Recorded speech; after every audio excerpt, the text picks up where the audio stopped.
and it covered the box office.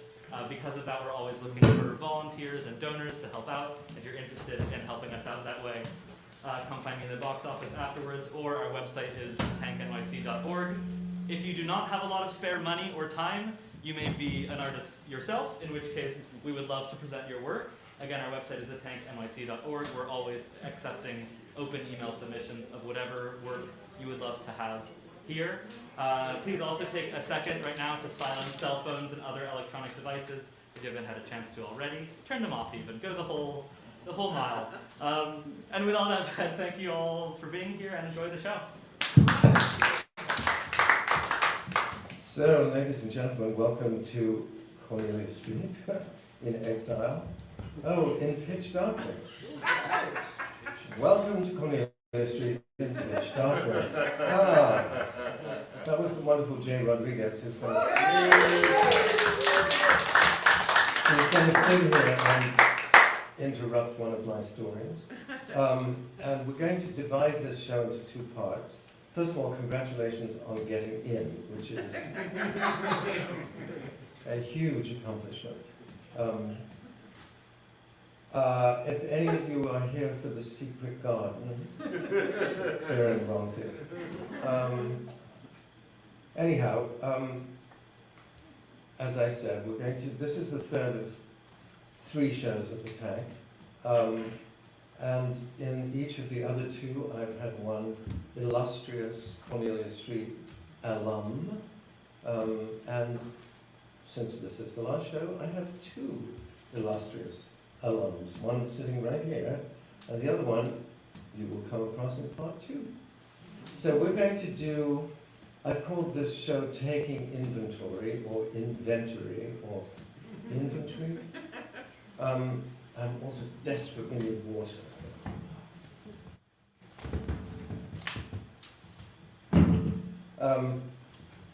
So we're going to, some of you have programs, and if you don't, see if, oh, you've got a spare one, that's amazing.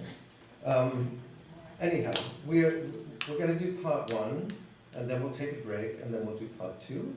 And we're going to begin with a little piece. Part 1 is going to celebrate really the incredible kitchen staff that we had at Cornelia Street from porters and dishwashers to sous chefs and chefs. And so let's get going. The first story is called We Never Closed, and it was something I wrote for the newsletter of January 2001.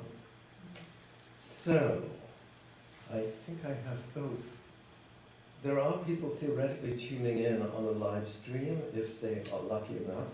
One of them is my wife and her best friend, who have not been able to get on, but I'm wearing these glasses because her best friend gave them to me.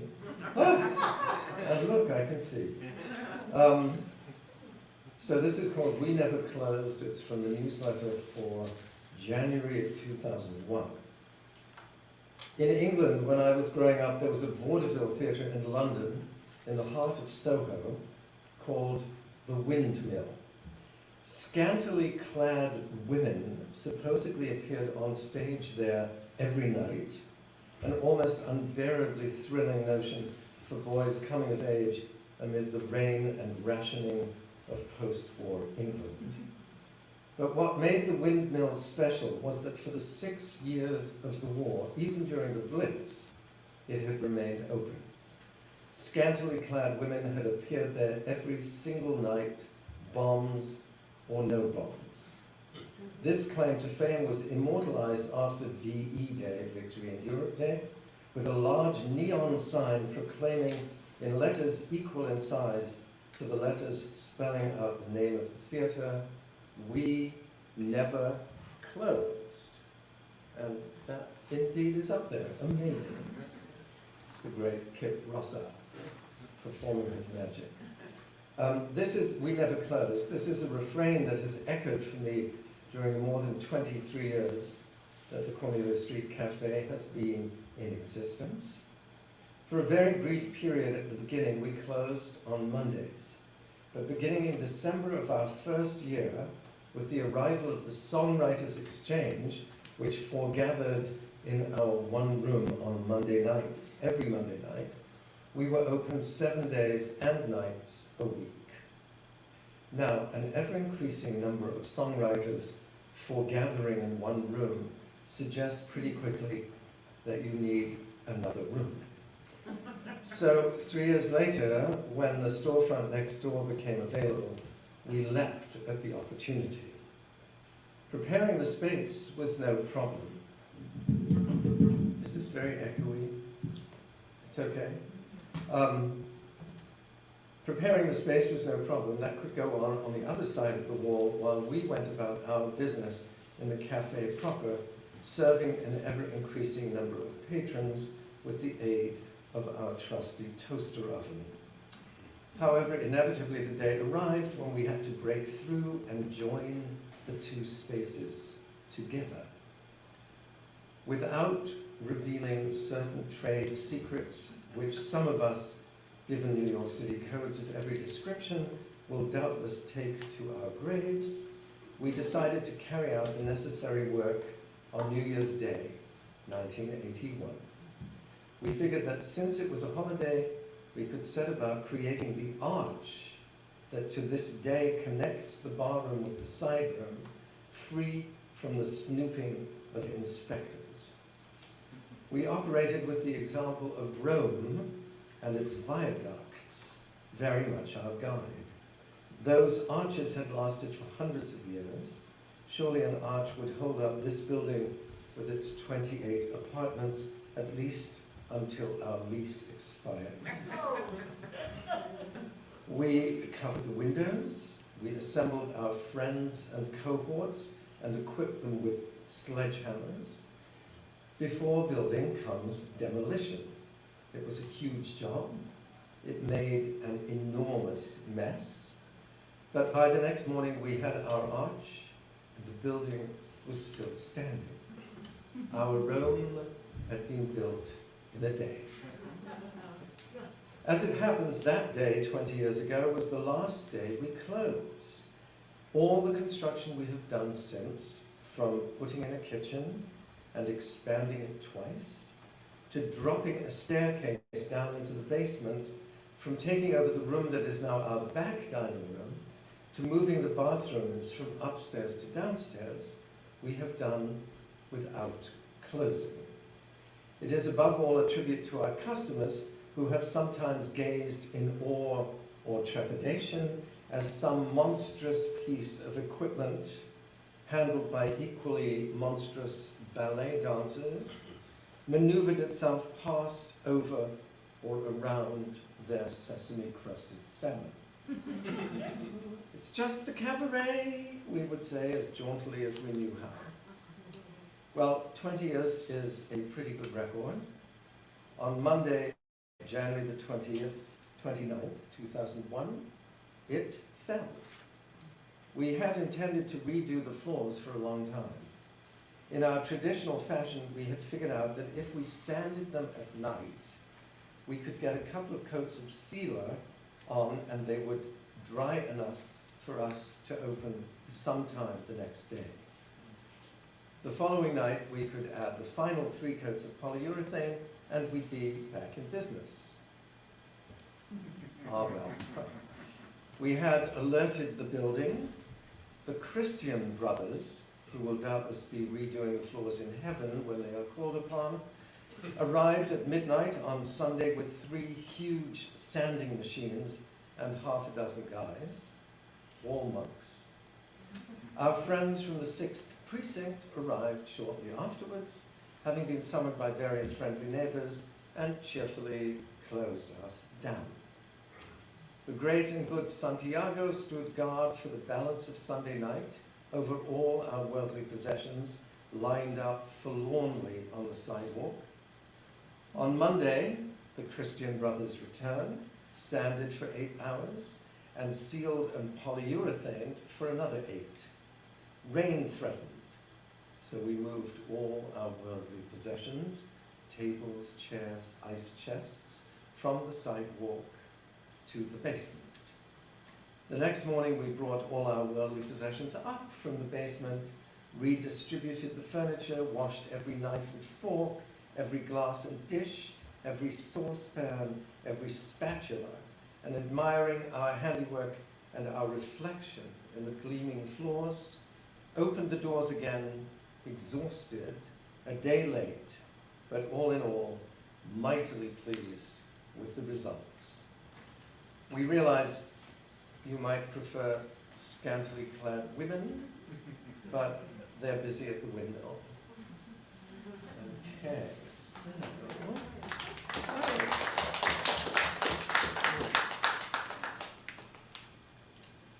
so now we're going to do something which Jay is going to join me in. This is, I read a play, it's now at least 35 years ago, which was written as an homage to our wonderful dishwashers. It was called Todos los Años, and it recently, much too long a story, got done twice, again, after 35 years. For me, it was an important way of acknowledging the continuity of a certain kind of history. My parents were refugees who fled Hitler for London, just in time to be bombed by their former countrymen. I felt a solidarity with all the illegal Hispanics who worked not just at my cafe, but all over the place. And I wrote a play called Todos los Años. It's for 5 voices, 4 of which are Hispanic, and one of them, which is the voice that I will do now, is Mr. S., who owns a deli. He's a Holocaust survivor. He owns a deli, and what you begin to realize by the end of the play, that these stories come together and are really the same story. So let's go.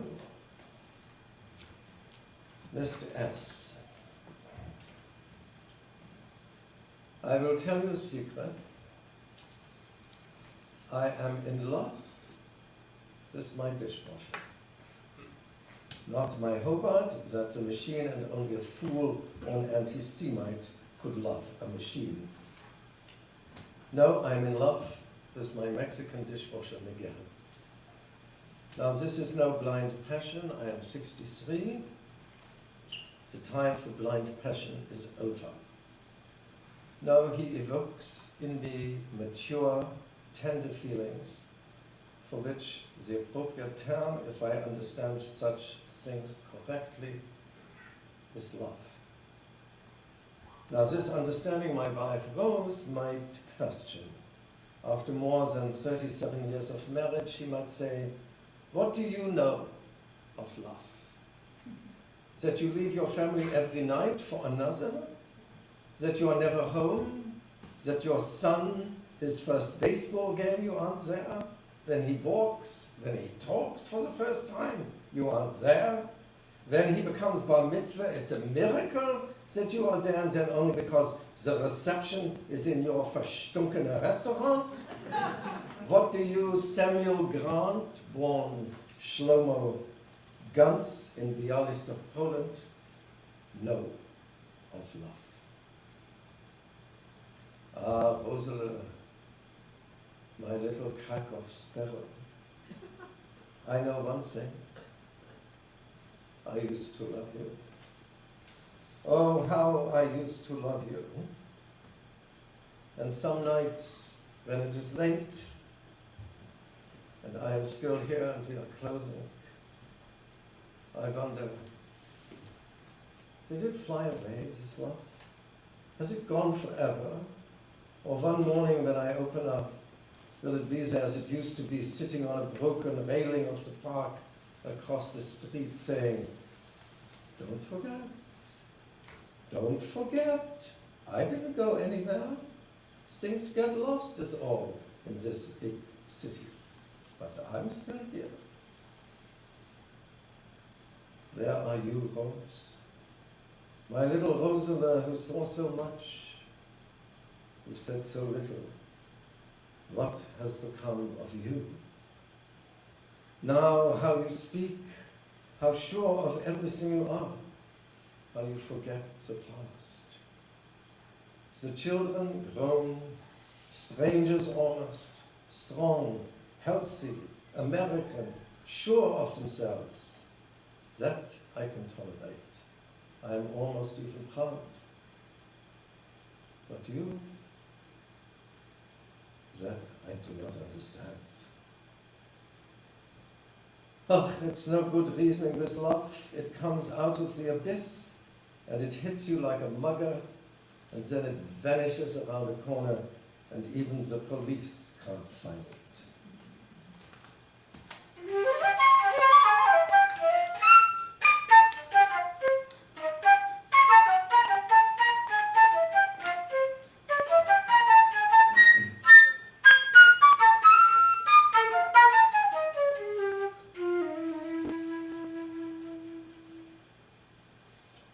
It was my son, Sammy the doctor, the apple of his mother's eye, Dr. Samuel Grant, Jr., who gave my business the name it enjoys in my family to this day, Grant's Tomb, where his father, he said, 15 years old, the little Chochom, goes to die. But he is wrong. They are all wrong. They forget too quickly. The restaurant I own, the little business we started, Rose and I, 37 years ago, with the money I saved from driving a cab 12, 14, 16 hours a day. The corner luncheonette, which grew so I could send the little Pisher to medical school, so his little sister Amy, Her Royal Highness, can now see her analyst 4 times a week at my expense and complain about the terrible things her father didn't do to her because he was never home. This little business, which is not so little anymore, is where I go to live. Rose, once it was true for you too. For you, it's over. For me, it's like yesterday. 37 years. My little Rose. We ate, we breathed, we slept, we dreamt success. Roses, luncheon specialties. We made our bed in the back, and when we closed, oh, how you made it nice, with a candle and flowers from the counter. And how you begged me, no, no, no, when I had to leave. And how I loved you for that. And how your smell and the last look of you in your shift at the door lived with me in the camp on the dark streets. And how I longed to be back with you in that hard, short, narrow, lumpy bed with your little breasts like birds in my rough hands. And when I came back at 6 in the morning, there you were up, ready, bright as the day, with the coffee and the steam table and the stove and the griddle going. But the fire on the stove was nothing compared to the fire in your eyes. Oh, Rose, where is that fire now? Now she is happy in the suburbs. Peace she wants now. Only the best for her children. I want less. She would rather forget, blend in, no waves. For me, how is it possible, no waves? Every day I deal with the city, screaming, crying, shouting, tumbling, cops, truckers, short-change artists, gonifs, not to mention our Italian friends who collect the garbage. I have every nationality under the sun, some good, some not so good, some hard workers, some not so hard. But this is America. You work hard, you shout, you scream, you push, you get ahead. Here in the city, I come alive. Out on Long Island, I die. Rose is right. I have 2 families. Here, when I come in the door, Mike, the bartender, says, "How are you, Mr. S? What can I get you? Everything all right?" Nobody says, "Where have you been? Why are you so late?" Everyone is glad to see me, and I am glad to see almost everyone. And it is everyone. If you'd known us 30 years ago, you wouldn't recognize us now. The Madison Square Deli. How did we get so big? It's a long story. New York, tearing down, building up. I won't bore you.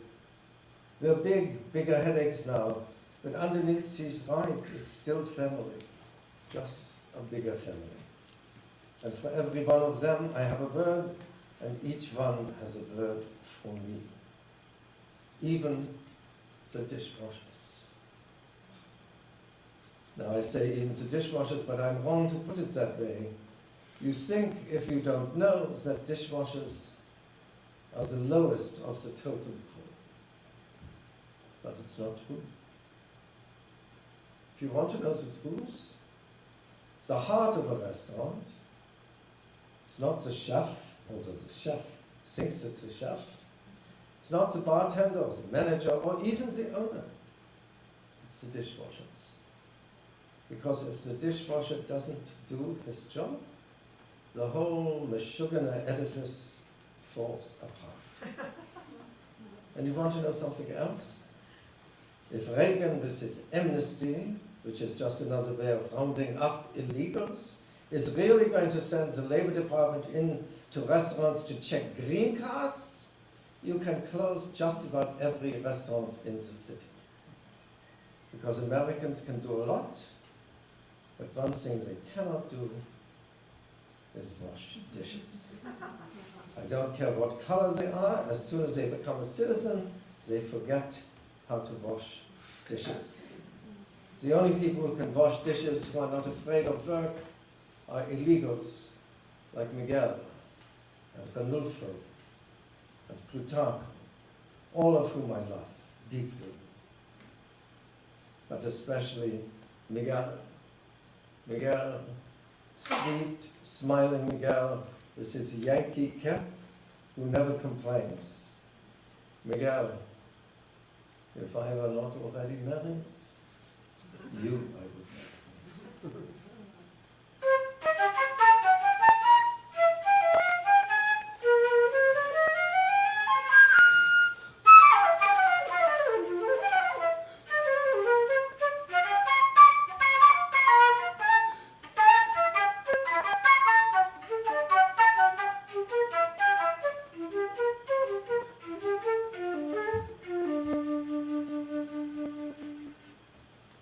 When I came to this country, I was 19 years old.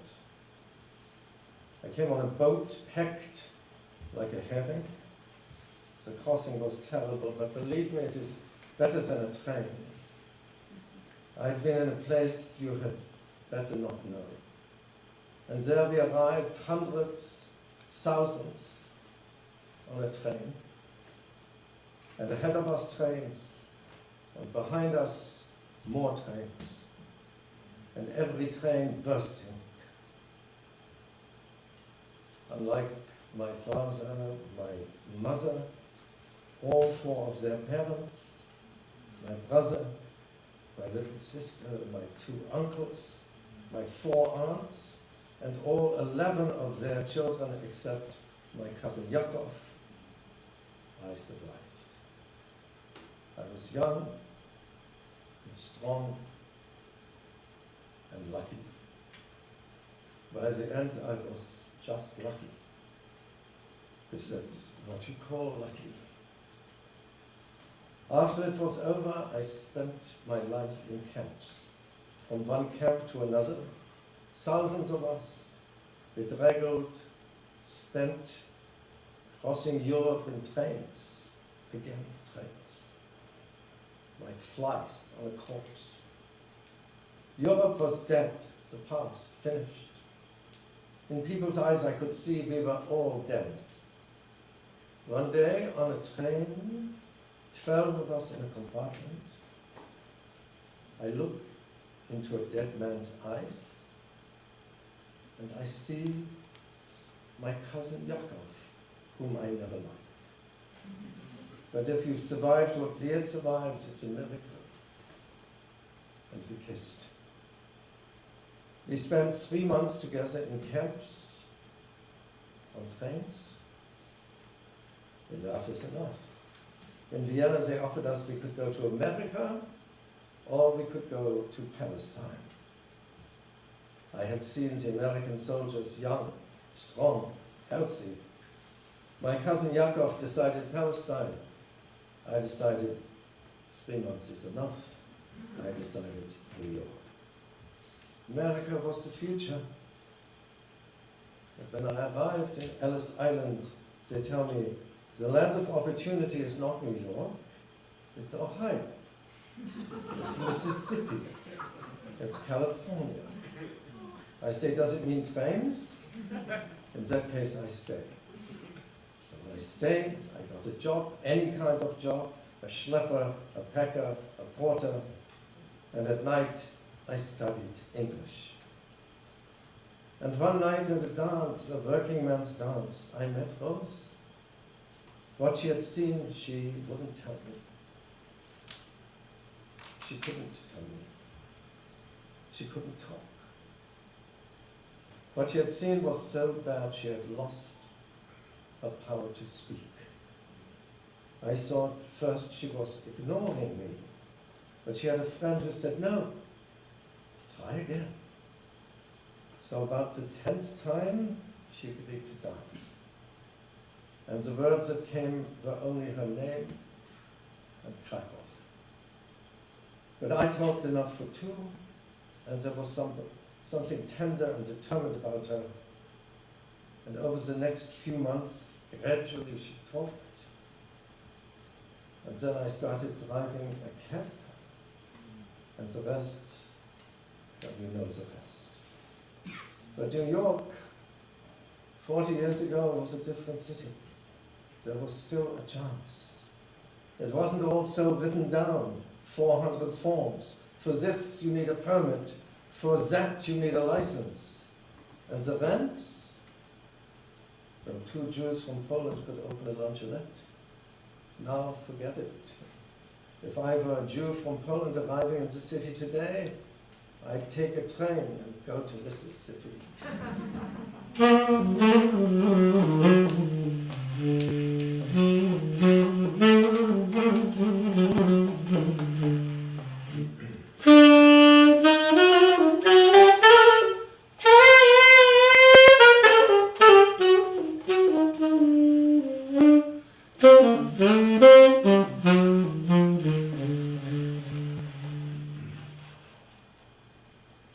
I can deal with anyone except the city and the union. I won't deal with the union. The minute they try and organize in here, it's over, finished. I have nothing against the idea in principle, but it has nothing to do with principle anymore. Bunch of fat cats lining their pockets and nobody works. It's as bad as the city, and the city I have to deal with. It's not the corruption we manage. When we opened, it was after the war, there was some cockamamie ordinance, no new gas installations. How can you cook without gas? I tell Rose, I'll fix it. She's frightened. The uniform. I tell her, don't worry. The Con Ed inspector comes over. He looks at me. I look at him. 100, he says. 100 was 100 in those days. A lot of money. 100, I say. He doesn't move. So I paid 100. I got gas. You see, I tell Rose it works. But Rose was still frightened. With the city, you pay and pay and pay, and you get nothing. I had to deal with 9 city agencies to get those tables and chairs out on the sidewalk. 9! And then it took 3 years. In the old days, you paid the guy something when he came around. He overlooked it. Now it's all cleared up. You get nowhere. No, it's not corruption. You know what it is? It's dehumanization. That's right. They're not human beings anymore. They sit in an office, no windows, terrible light, all that paper, dust, dirt, cages. They sit in cages. No soul, no spirit. When the phone rings, it's not a wonder they don't answer. Let it ring, what do they care? You know the biggest crime? Rose told me. She did it without thinking. It takes a little longer, but it works like a miracle. It's not money. It's to take them in, give them a bowl of soup, listen to their troubles. It's to treat them like a human being.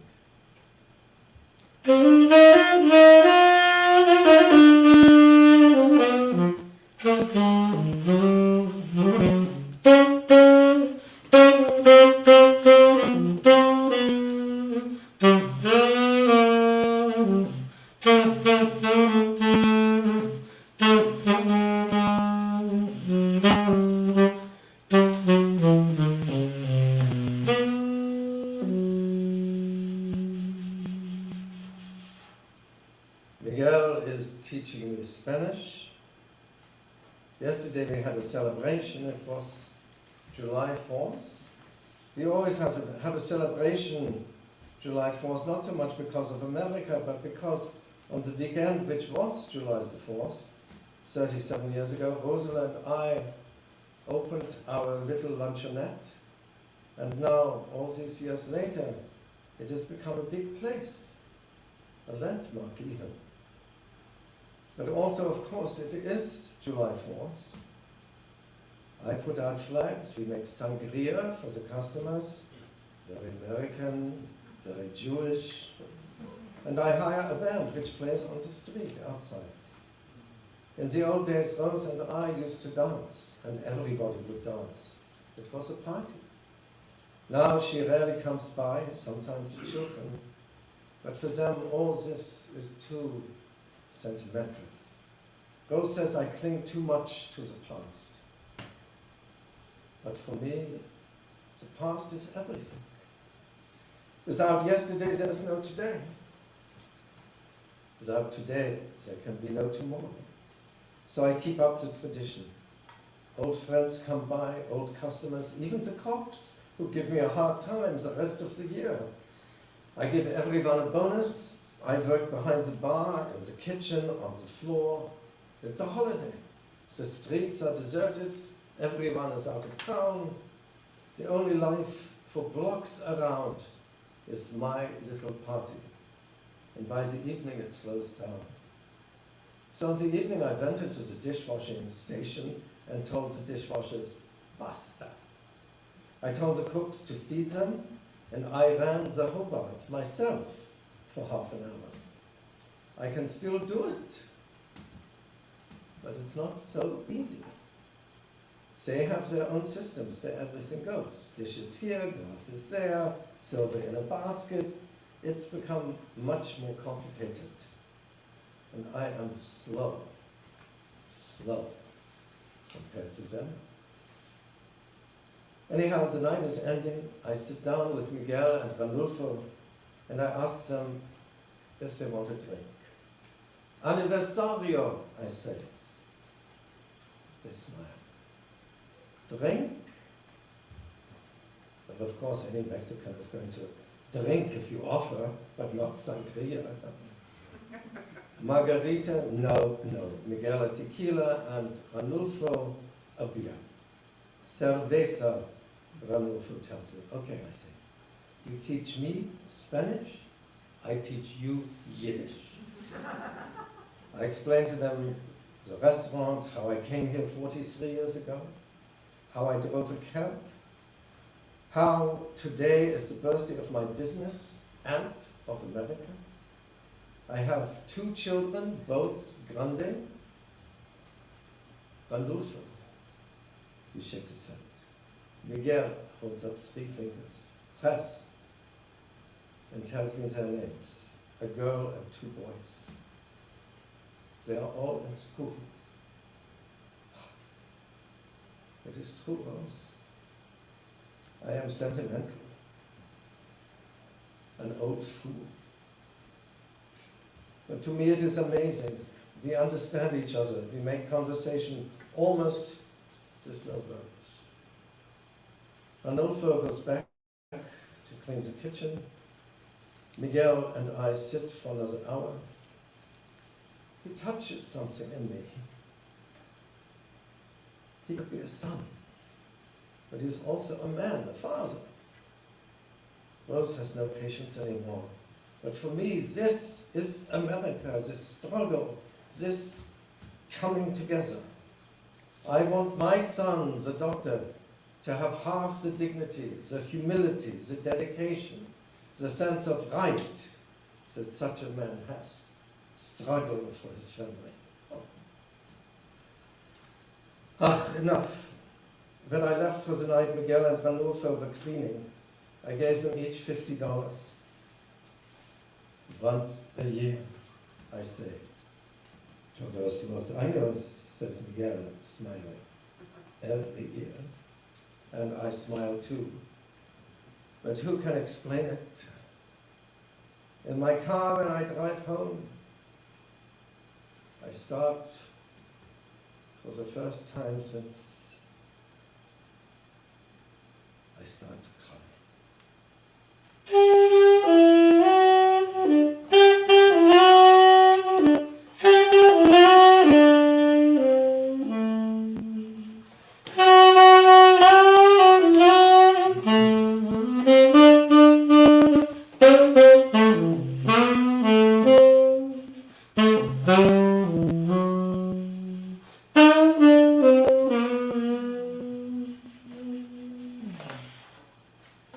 Plutarcho was drunk tonight. One of the waitresses came upstairs with fresh tablecloths. and said, Mr. S., something is wrong with Plutarcho. He is ill, he is out cold. I think maybe he's dead. I go downstairs and there he is in the prep kitchen, lying by the cold station, rag in hand, eyes closed, dead. Plutarcho, I shake him. He calls. Plutarcho, I slap his face. Oh, yes, mister. Sorry, mister. Sorry, mister. I help him up. I pour cold water on his face. Tomorrow morning, Carlos will let him go. There is no choice.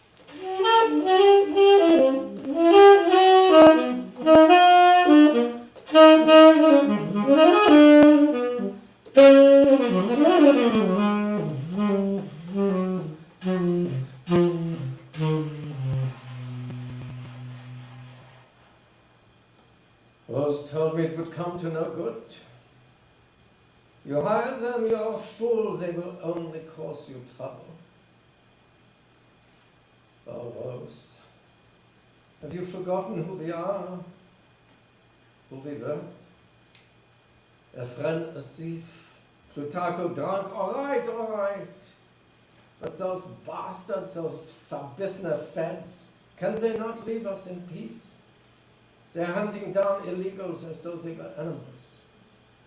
They smile, of course, and they present papers. And then the police come and make an arrest. Their friend. Plutarcho, my God, they crack down like this? Don't they understand what they're doing? Who's going to do the dirty work? Americans? And to send a girl? Oh, they're getting smarter. I liked them better when they were slow and stupid.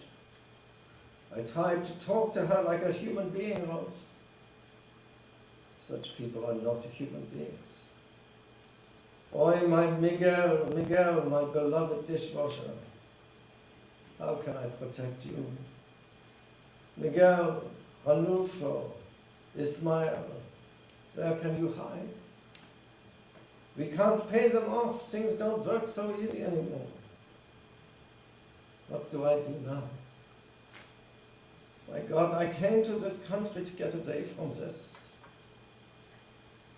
Todos los años, Miguel. Todos los años. Does it never end? Is it always the same?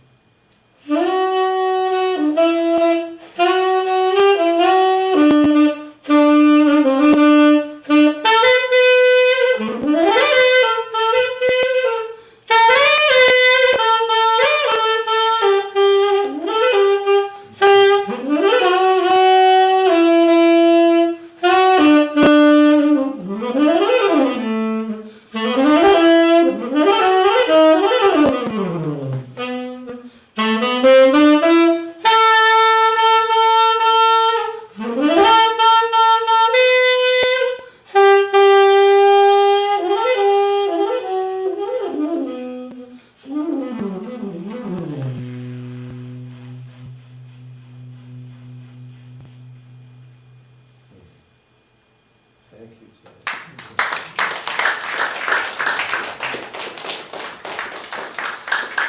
Okay. We're going to do one more thing in part one. This takes us into the kitchen to Chef Dan. And these are two little pieces from a newsletter around the same time. This is Poetry in the Kitchen from the newsletter for September 1999. Our new chef, Dan Latham, has settled in beautifully over what has been the busiest summer of our 22-year history, our 23rd summer, as a matter of fact. T.S. Eliot, one of the great critics, as well as a preeminent poet of this fast-fading century, used to describe poetry as a kind of unfolding continuum to which each poet, greater, lesser, even anonymous, made a contribution. Dan has accomplished the almost impossible feat of running our kitchen on what one might refer to, and no doubt all the cooking schools from now on will, as the Eliot model of unfolding culinary cooperation. Many of our dishes, contributed over the years by various advisors, cooks, chefs, and passers-by, have become signature dishes. Dan has managed to retain many of these, at the same time amplifying the menu with some of his own brilliant ideas and concocting mouth-watering specials every night. And all this with the humility of a George Herbert, the common touch of a François Villon, and the dazzling simplicity of an Emily Dickinson. And nary a thrown meat cleaver in sight. We are delighted. Okay, and this is from the newsletter for February of 2000. Now, I cannot possibly do Dan's voice, so bear with me. Most of it is in his voice. Dan Lathan became chef at Cornelia Street in May 1999. To our minds and palates, the food has never been better.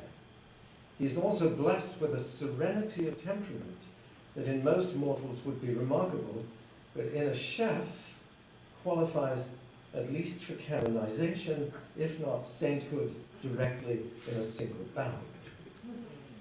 Monday is the biggest day of the week for him. There are all the pieces to pick up after the weekend and the whole week ahead to prepare for. He gets up at 7, bundles his wife and daughter into the car, and heads through the tunnel from New Jersey to Manhattan. He makes his first stop in the village and drops Chris off at the Cowgirl Hall of Fame on Hudson Street, where she is the banquet manager. Then it's off to Brooklyn to take Emma to school. Why, if you live in New Jersey and work in Manhattan, does your daughter go to school in Brooklyn? Good question. From Brooklyn, it's back home for a couple of hours to catch his breath, collect his thoughts, think about tonight's specials. At 10 or 11, he heads back to the village, for real this time, dropping off the car at Cowgirl for Chris, who will pick up Emma at the end of the day, and scooting over to the cafe on his Razor. The scooter, a recent acquisition, comes in remarkably handy if there's some last-minute item that suddenly needs to be picked up from the butcher or the Bowery. He doesn't change into whites yet.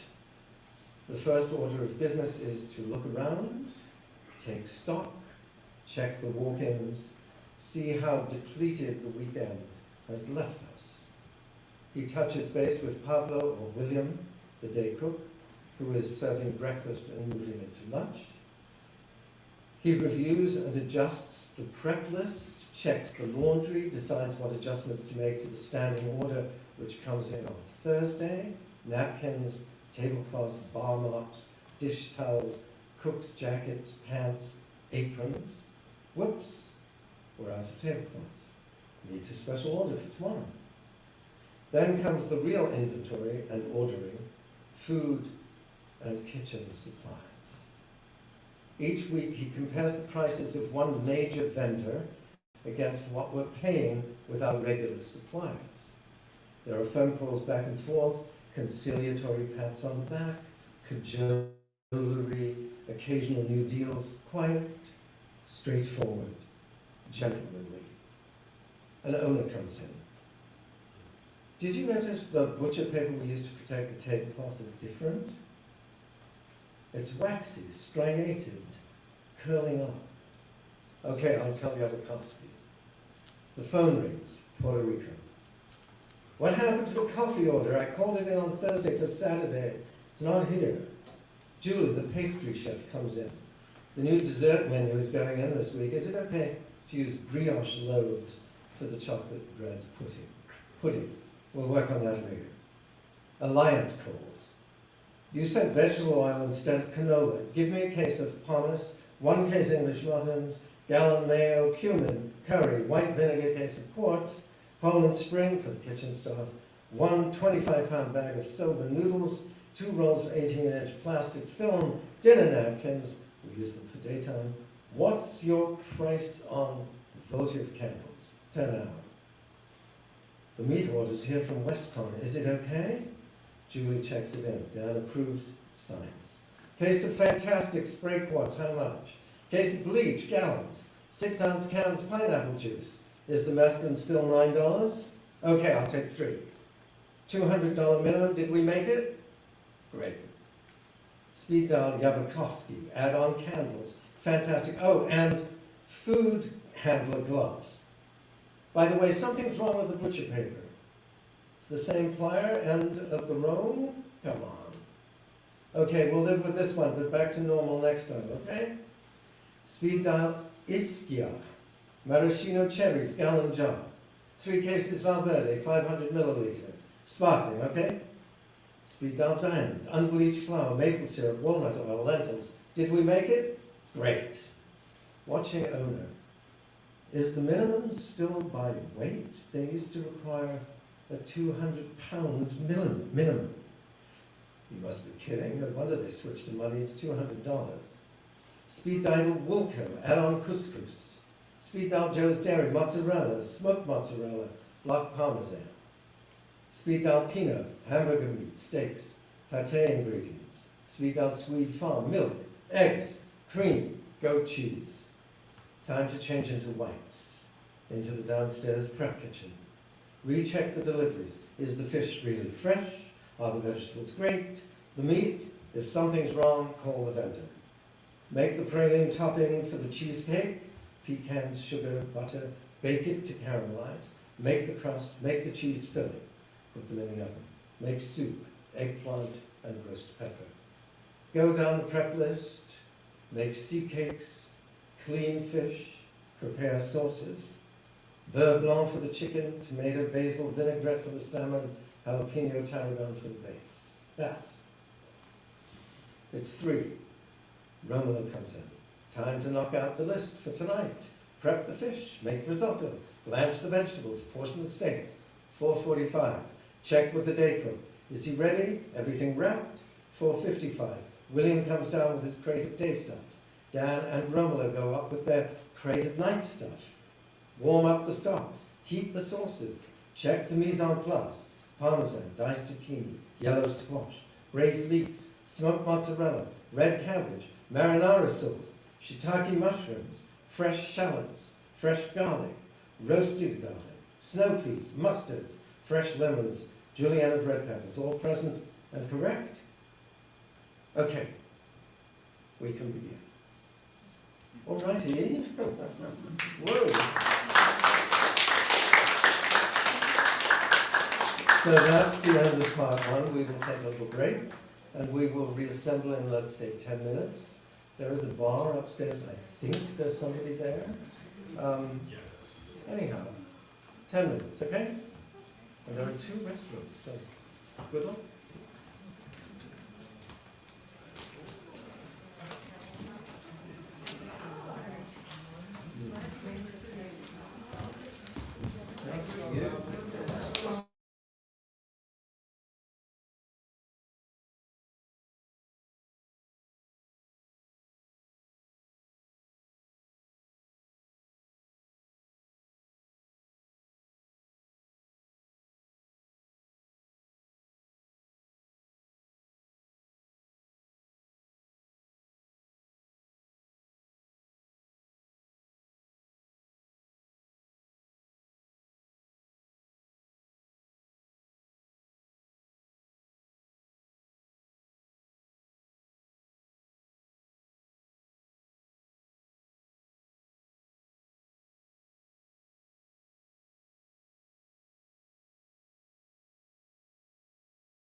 Welcome back.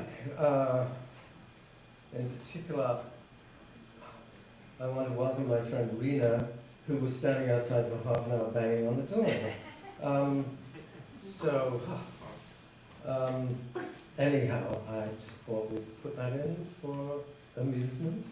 Part two, as I said, is going to be very different. Part two, I think I've said before that I'm dedicating this little series to the memory of my dear friend Terry Jones from Monty Python, who did quite a lot of things at the cafe. And one day, the Pythons were in town for some movie or other, and he came down to see me, and I was coming up from downstairs, and he said, "What were you doing down there?" I said, "Well, I was reading some cafe stories." He said, "Oh, what's that about?" I said, "Well, I've just been writing stories about the cafe." Well, and its working title is "The Whole World Passes Through Stories from the Cornelia Street Cafe." And he said, "Why don't you just call it Cafe Stories?" So that's what I'm calling these sit down, stand up, whatever you call them. And this series I'm dedicating to the memory of Terry.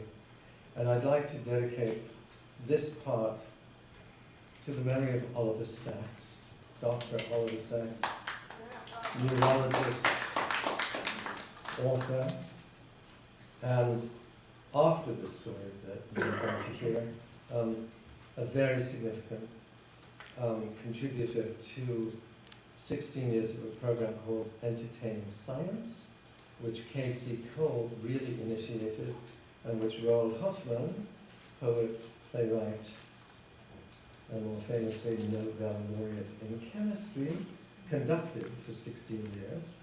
And at least 2 of Oliver's books emerged from our basement during that series. And he was a very faithful presenter and attendee. But this is long before that, and you will hear something quite different. Okay, so this is part 2, and this piece is called Inventory, or Inventory. I forget how he pronounces it, on which side of the pond. Okay. Oh, let me just take a sip.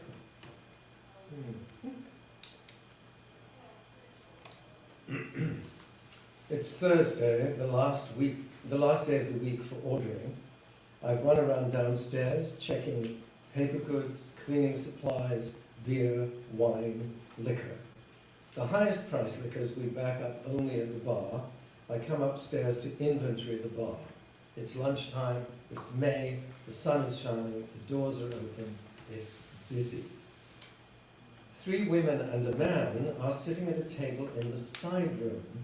I am vaguely aware that the man is watching me through the archway. At one point I look up and he beckons me over. "Are you an actor?" he asks. I have a clipboard and a pencil behind my ear. "Occasionally," I reply. "Did you do something at the Murphy Center about 10 years ago?" "I did a couple of things there. I did a piece about Groucho Marx, and a weird play based on something by D.H. Lawrence." "Did you do something with Oliver Sacks, the neurologist?" "Yes, I did." "Were you there?" "I was. I remember it very well. you did a piece about a Tourette. I did indeed. My friend Anne-Marie was running a series at the Murphy Center, and having some interest in Sachs's work, I thought it might be illuminating to do a couple of plays inspired by his case histories. One was A Kind of Alaska by Harold Pinter, which seemed to have emerged almost full-blown some 9 years after Pinter had read Awakenings.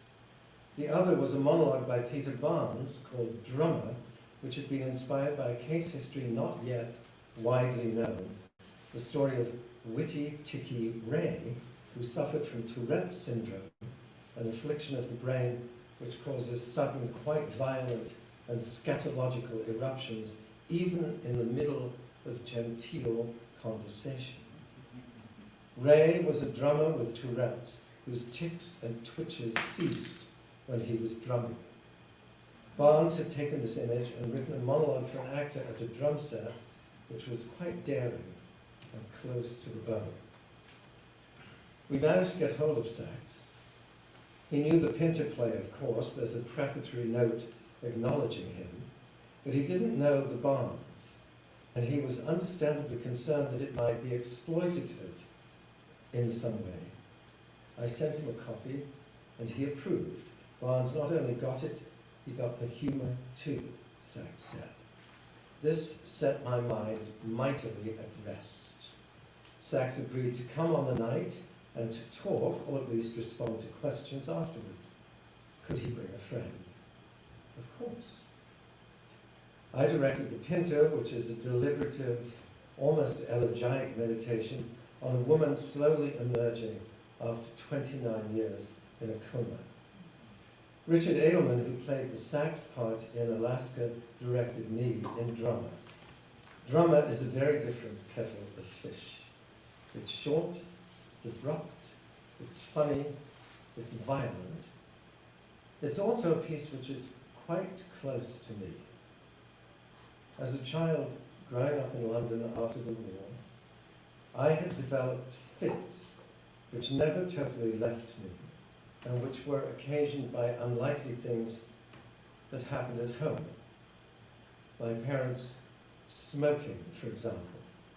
I would begin to tremble and shake, and eventually I'd rush to my room to try and block out all kinds of intrusions. My father's violence, my parents' unhappiness, early pre-conscious memories of the Blitz during which I was born, the shadow of a history from which my parents had escaped, but about which they were silent. Who knows what else? These fits were a terrible and mysterious companion of my adolescence, which years of Freudian therapy did nothing to resolve. They made me feel intensely crazy, alien, and alone, and therapy served only to magnify those feelings. Finally, in Drummer, I'd found a kindred spirit whose tics and twitches I could inhabit and exfoliate. On the night, I'm sitting backstage, rehearsing in my mind the seizures I'm about to take with me onto the stage. I had played Jacques Roux in Marat Sade once, so the business of presenting violence and madness in front of an audience was not unknown to me. But this was a solo, a quickie, with no context to rise from and fall back into. Out front in the audience, amid the generalized hubbub, I hear a sudden shout, and then another. The hubbub subsides, and what we all then listen to, audience and actor alike, is a series of inchoate staccato outbursts of the kind that I am preparing to deliver. Slowly it dawns on me that Sachs must have arrived, and that the friend he had said he was bringing with him must be a director. The genuine article as opposed to the fake that I was preparing to become. I don't think I've ever been as nervous before a performance as I now became. Anne-Marie introduced the evening gently, gracefully, with startling punctuation supplied by the unseen Tourette. The lights went out, and in the darkness and the dreadful interrupted silence, I stumbled out towards the drum set. Now there were two Tourettas in the house. The real one and a bogus one people had paid money to see. The lights came up, I picked up my drumsticks, and in a strangulated voice began to speak. I twitched, I shouted, I banged my drums. And every so often out in the audience someone unseen twitched and shouted with me. Together we built to a climax, and then finally it was over. Alaska, a far gentler, more ruminative piece, followed, and after a break, sax, a large, rumpled, and surprisingly shy man, sat on the stage and responded with some hesitation and considerable thoughtfulness to questions from the audience. He introduced his friend, the Touretta, and inevitably in that small theatre with so much revelation and such cloistered intimacy, a three-way conversation ensued. What was it like for me to play him? Nerve-wracking. Was he embarrassed? No. Was I? Yes. Though in talking I was slowly beginning to get over it. How accurate was I? Pretty accurate, it turned out. How had I known what to do? I talked about my childhood. There was a party afterwards at Anne-Marie's. Sax, I learned, had gone to the same school as I in London, though some 10 years earlier. He and Jonathan Miller had been friends there. Both had become doctors, though Miller had achieved enormous and very early fame as a comedian. Oddly, though Sax had none of the manic performance energy that Miller brought so brilliantly to bear in Beyond the Fringe, there was, it seemed to me, a certain attunement to a kind of human, or perhaps more accurately divine, comedy in The Shy Neurologist, an understanding in contrast to the conventional notion that beneath the veneer of comedians Hamlet is trying to break out, that beneath the seemingly tragic nature of the neurological territory he explores, there lies something profoundly human, and that that humanity is, in some ineffable way, profoundly and even on occasion uproariously comic. As with so many things in performing life, it was a one-night affair, magical, but written on the wind. I never saw Sax again, though I kept up with some of his writing, and the memory of that evening never left me, and lingered perhaps even for others. So yes, I said to my interrogator, I did indeed play a Touretta. You were there? I was indeed, he said. I am the Touretta. And he barked and leaned over and punched me in the chest. You are the Touretta? Yes. Oliver brought me with him. He was probably the heaviest he's ever been then. He must be 50 pounds lighter now. Have you seen him? He has an office down here on Horatio Street. No, I've never seen him, before or since. The three young women with him at the table were from Penguin. They were going to publish his memoir, Twitch and Shout, it was going to be called. We relived our little story, laughing partly for our own benefit and partly for the benefit of the women from Penguin. Why were you so nervous, he asked, punching me again. Well, I had you out there in the audience doing the real thing. You didn't do too badly. Actually, one of my friends said I was better.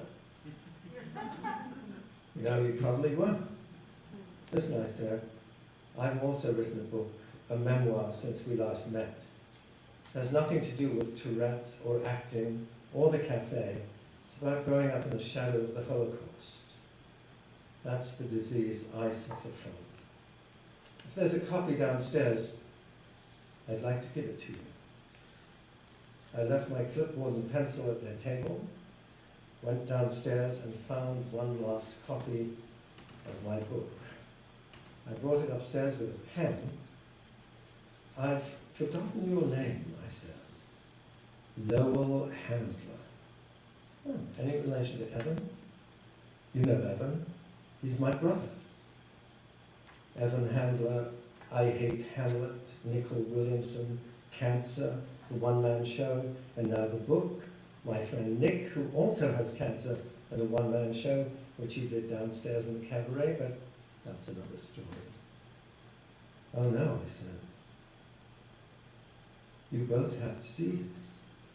And we both have books. We all have books, I said. And on the flyleaf of mine, I wrote, for Lowell Handler, who does a pretty good imitation of me, with admiration, Robin Hirsch. I handed it to him. Now you have to promise me that when your book comes out, you will come by again and give me a copy. I will, he said. And he leaned over and punched me in the chest. I looked at him, older, handsomer, just starting to go grey, a man in seeming possession of himself, surrounded by these three admiring young women, and ceremoniously I punched him back.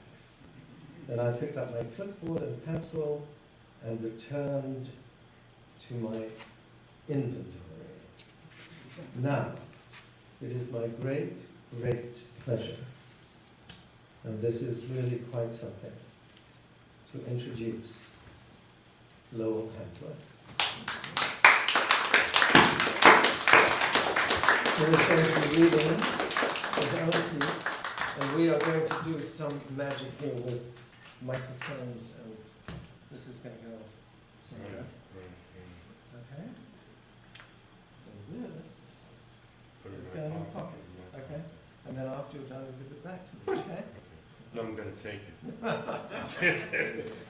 it. Okay, So, so ladies and gentlemen, Lowell Handler. I'm going to read a piece that came out in the New York Review of Books in 2019. I can't believe that 2019 was 4 years ago. But it's about, well, first of all, I wanted to acknowledge the 60th anniversary today of the Martin Luther King March on Washington. It's not only my birthday today, but it's also the 60th anniversary of that march, which my father was at and wanted to take me to.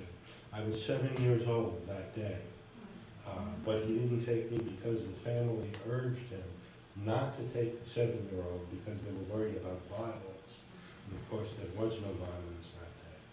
But the piece that I'm going to read tonight is from the New York Review of Books from August 1st, 2019, and it's about the night that I spent in the red light district of Amsterdam with Oliver Sacks in December 1987.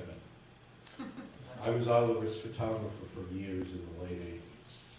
That's how we knew each other. I was his friend and his photographer. Lowell, the English are the result of too much proper breeding, said Oliver Sacks, neurologist and author, in December 1987. It was my first trip overseas.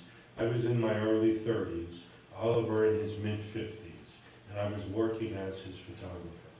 I didn't realize it at the time, but that sentence would stand not only as a joke about the English, but also as partial explanation of how Oliver understood himself. He was shy and very polite, even restrained in many ways, the product of a medical and Jewish aristocracy. Oliver's mother was a surgeon, and his cousin was the Israeli diplomat Abba Eban. When I met Oliver's father that same year, the elder Dr. Sacks was 92 years old and still practicing medicine at the house in London where Oliver was raised. As Oliver explains in his last book, published during his lifetime, On the Move, he rebelled against this upbringing and arrived in San Francisco leather-clad on a motorcycle. He later moved to Los Angeles, where he was a resident in neurology at UCLA, feasting on hallucinogens and the endorphin highs of weightlifting. Oliver's 1985 book, The Man Who Mistook His Wife for a Hat, had just become a bestseller when I first contacted him. I'd read the book, which included Sachs's study of a drummer with Tourette syndrome, with great interest. At the time, Oliver lived on City Island, and his number was listed in the phone book. I called him up, and he answered. I explained I'm the only one who's photographing people with Tourette's, and you're the only one writing about it. And I have Tourette. Let's get together. He agreed. We were close for a long time. I was his photographer, colleague, friend, subject, and occasional collaborator. He used to say he wanted to take off his white doctor's coat and see Tourette's in real life outside a clinic or hospital. I facilitated this not only as a photographer, but also as someone with access to others with the same condition. In my travels with Oliver, I photographed the lives of patients beyond the confines of the doctor's office or examination room. Some said I was his Tourette pet, which I found endearing or insulting, depending on how it was said. Together we traveled to Europe, Canada, and across the United States. As we got to know each other well, I learned that Oliver was writing about me in his notebooks, while at the same time I was busy photographing him, linking us in a bond of mutual observation and reflection. Our relationship became complicated.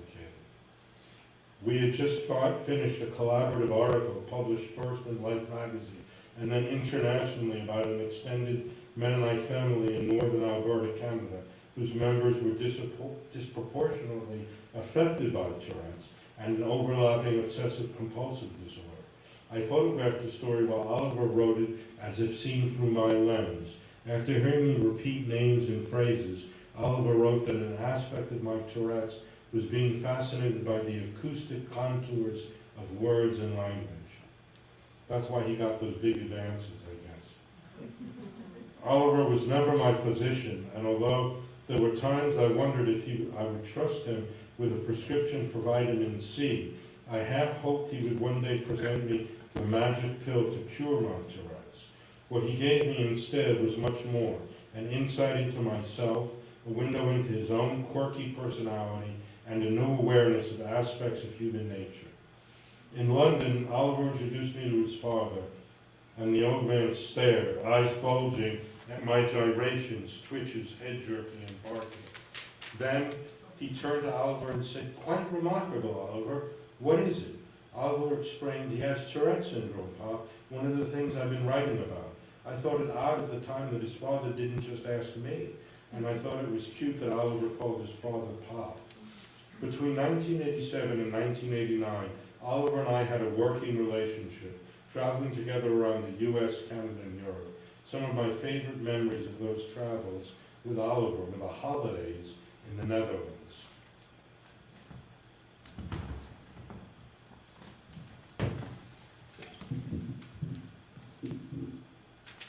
Upon landing in Holland early one December morning in 1987, we met our Dutch host, a doctor named Ben van de Vettering, who was studying some of the same conditions as Oliver. Ben, a large man with a big beard like Oliver's, worked at a medical center and lived with his family in a small village outside Rotterdam. He took us for breakfast that first morning in Amsterdam and later invited us to his home, where we watched his wife and young children play together. The conditions Ben and Oliver were looking at, like Tourette syndrome, all neuropsychological, were believed to be part of a continuum of abnormalities located mainly in the brain's frontal lobes. Chemicals called neurotransmitters misfiring at the synapses, either in excess or deficiency, cause the symptoms. With Tourette's, the result of an overbalance of the neurotransmitter dopamine, the entire spectrum of disorder can be defined as uncontrollable disinhibition. This lack of inhibition is not limited to movement, but also language, noise, speech, and even thought. Ben explained that in the Netherlands, many people with neurological disorders like Tourette's felt alienated and marginalized. There are treatment options, he said. Some don't seek treatment, but rather live in denial and isolation. Ben was less analytical than compassionate and engaged.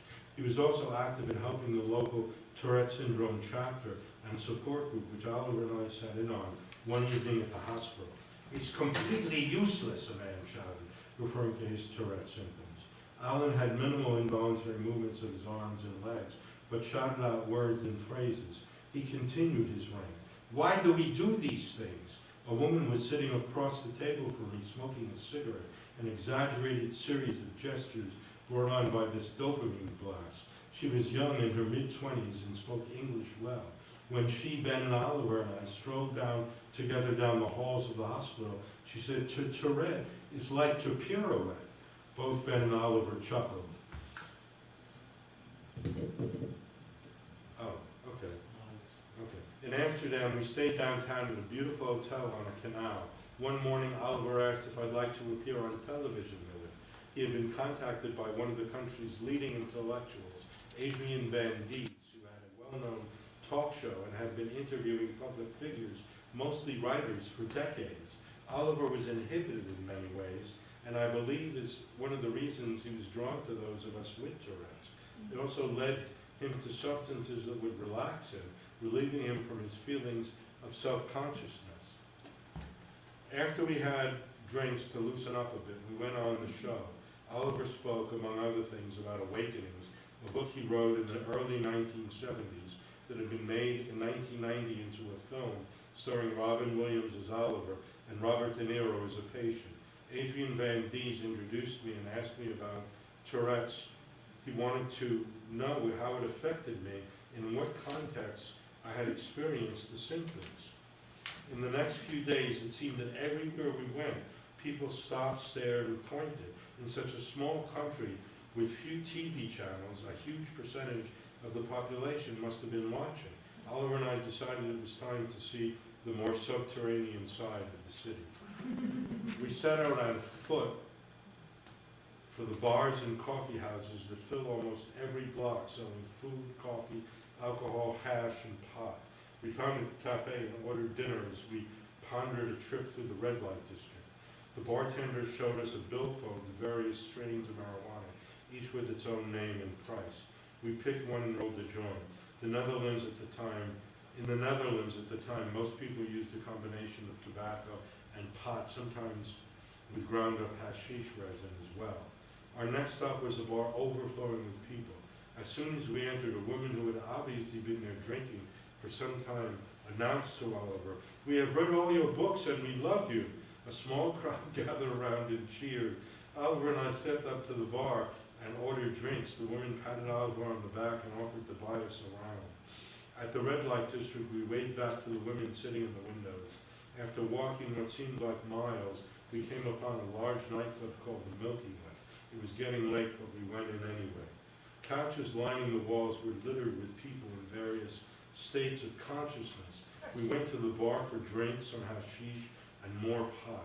Here people again seemed to recognize us, at least Oliver, but this time the patrons were not as complimentary. An old man, obviously drunk, looked right at Oliver and said, "We are sick of you and your weird diseases. Go home." Oliver suggested we move to the other end of the bar.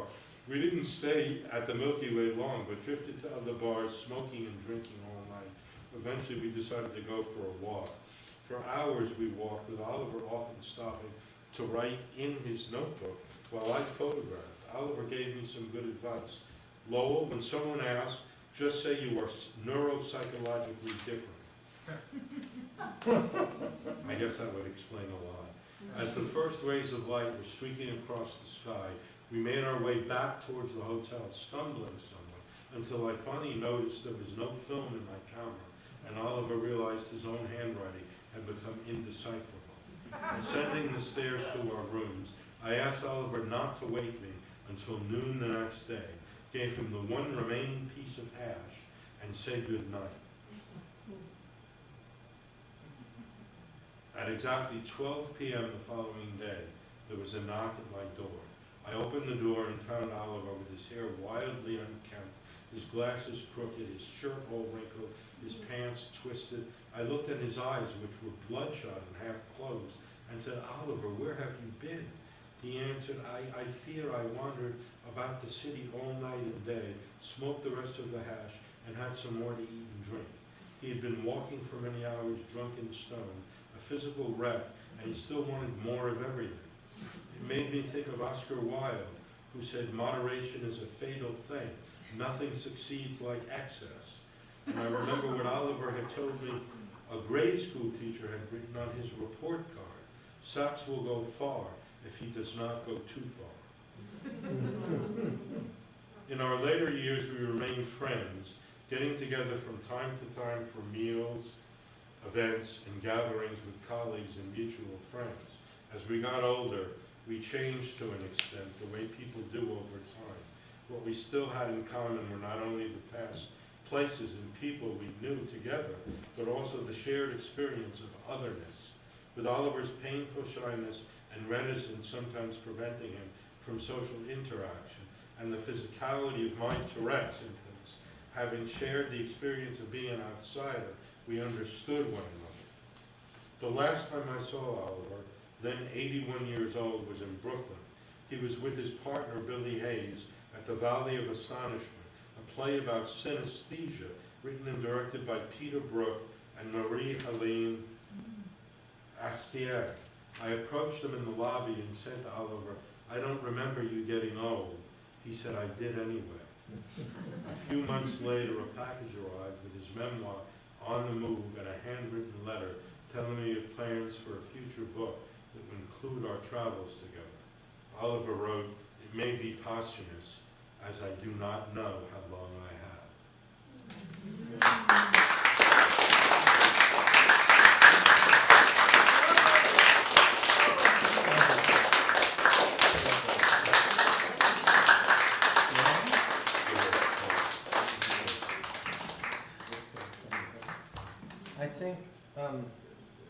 I think it would be appropriate. It may be embarrassing, but I think it would be really appropriate.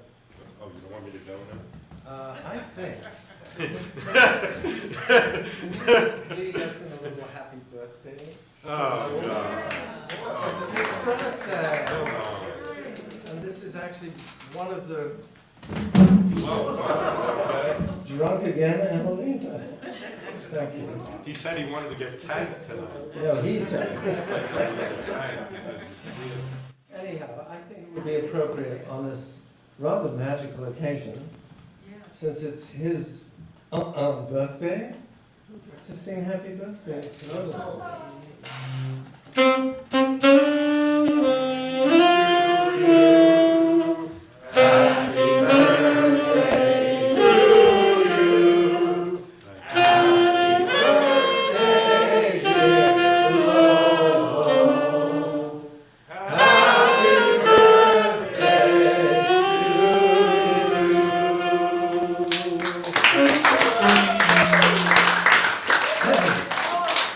Actually, in the spirit of the country where Oliver and I both grew up, Her Majesty asked me shortly before she passed to say Mazel Tov.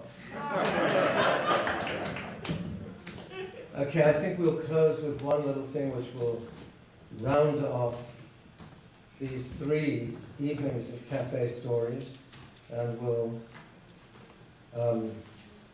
close out the way we began, which was with We Never Closed. And this is actually the inverse of that. It's called Losing Cornelia. Whew.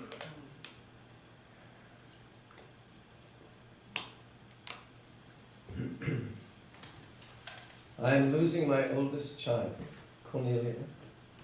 She's 41. She's unlikely to make it to 42. I have 2 children by my present marriage who are sitting over there, 30 and 27 as they were then, a little bit older. Cornelia is from an earlier relationship. She really had 3 parents. In 1977, 3 of us, all artists, stumbled across a dilapidated storefront on a tiny 1-block street in Greenwich Village and thought it the perfect place to open a cafe. After 2 months of sanding, plastering, painting, plumbing, and doing the intricate dance one does with the authorities who live beyond the village, mirabile dictu, we opened the doors. Toaster oven, espresso machine, refrigerator display case, tiny bar, 6 stools, 12 tables, 18 chairs, 2 banquettes, and voila, the Cornelia Street Cafe, Cornelia. Over the years, Cornelia grew. She acquired the side room. Weekend brunch got really busy. One of her parents would be running up to Macy's every weekend to get a new toaster oven. Eventually they realized they had to bite the bullet, and at a very early age, around 4.5, Cornelia lost her virginity. She opened a kitchen. It was tiny, with the sister of one of our comedians, who was a cook, the sister, not the comedian. We developed an elementary menu. We took over what is now the back room, the apartment in which Helen, the previous owner, had been immured and where she had spent her last days. And shortly thereafter, busy as we were, we realized we might have to excavate the basement. A young neighbor introduced us to her mother, a poet, who suggested she might like to read with a poet friend. Who? Eugene McCarthy. Yes, Senator Eugene McCarthy, the good Senator McCarthy, who was also a poet, 6 published books. And we realized that even if we kept it to ourselves, word would get out and none of our upstairs spaces would suffice. So from the age of about 5, Cornelia started hosting events downstairs. Over the years, every conceivable kind of performance, and quite a few inconceivable ones. Poetry in 14 languages, not all at the same time. Music in as many genres. Science, philosophy, belly dancing. Stilt walking, of course, had to remain upstairs. Outside on the street, the ceilings were too low. In the course of her 41+ years, Cornelia has played host to countless artists, some young, starting out, some established, trying out new work, some distinguished, relishing the intimacy and conviviality after years on the road, or in arenas, or heaven forfend, uptown. In short, Cornelia offered a home to artists and strays, to the famous and the obscure, to connoisseurs and the just plain curious. She won awards for the food she served, for the wines she poured, for the poetry she sponsored, and for the music she conducted. On her 10th birthday, Mayor Couch proclaimed her a culinary as well as a cultural landmark. And now, at the age of 41, she is going under. Yes, there are sociological factors, but mostly it's her brutal landlords who, when she was 25, bought the building in which she grew up and came of age. 5 years later, her lease, eminently fair, and renegotiated with the original landlord at each moment of expansion, expired. The new landlords, in possession of hundreds of buildings, could be heard rubbing their hands together in Westchester as the moment approached. Cornelia asked for a 10-year extension and offered a 15% increase. No, nothing doing. No negotiation. 5-year extension and a 50% increase. Now, at the age of 41.5, she is paying 84 times what her parents paid when she was born. Ah yes, but she has grown, has she not? A little, certainly, but the gorgeous space downstairs, which she cleaned out and beautified, was always hers. And a lot of time has passed, has it not? Yes, but if you were to flip it, she would be charging $84 for a croissant. Seems a bit steep, no? I, her last remaining parent, am not unfamiliar with loss. My own parents, Berlin Jews, escaped from Hitler, losing everything. They arrived independently in England, where they married. Already middle-aged, bombed by their erstwhile countrymen, they had the unimaginable, almost palpable courage to have 2 children, me and then my sister, during the Blitz. Both of their fathers had died mercifully before Hitler was more than a lunatic flicker on the Bavarian horizon. Both their mothers lived to die in Auschwitz. Over the last couple of years, as it has become apparent that Cornelia will also be lost, I have experienced a deep ontological understanding of some of what my parents went through. To lose what you have spent the better part of a lifetime building up, I have imagined it, I have written about it, but I had not felt it viscerally until quite recently. No, it is not a Holocaust. No, my parents survived. They both died peacefully in their beds in a foreign country. Yes, they managed to re-establish themselves after a fashion, to have children, to send them to very good schools, to marvel as they thrived. And yes, to complicate matters, my landlords are Orthodox Jews, one of them an attorney now disbarred. We don't need to go into the details. Strip clubs, strippers as guests, not performers, heaven forfend, at the bar mitzvahs of the attorney's sons. Embezzlement, $2.5 million of their clients' money to fund a strip club, which fails. The embezzlement which comes to light, Rikers, disbarment, and after 3 years release and a new beginning, my landlords. At least Hitler didn't make my parents destroy their businesses. My landlords have made Cornelia do exactly that. 41 years of building, 2 bars, 2 kitchens, 2 walk-in refrigerators, 1 temperature-controlled wine room, 1 dishwashing room, shelves upon shelves of storage, dry goods, paper goods, linens, kitchen staples, wine and beer and liquor, 3 dining rooms, handmade tables, chairs, banquettes, 1 cabaret, stage, sound equipment, lighting, 1 office with 41 years of paperwork, plans, permits, licenses, memorabilia, eviction notices. So it's over, my dear. You had a wonderful life. You made wonderful friends. You created a wonderful community.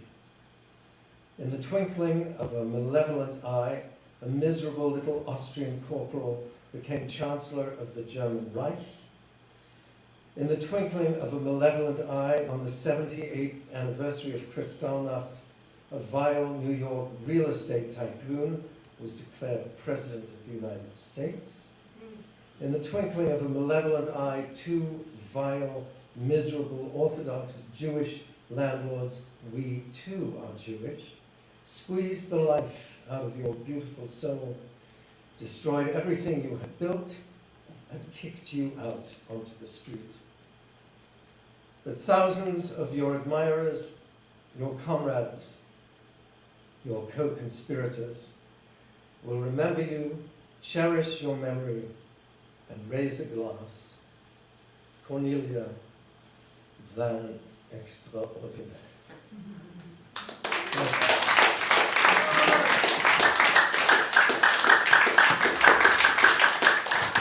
Thank you, Jay. Thank you, Noel. Thank you all.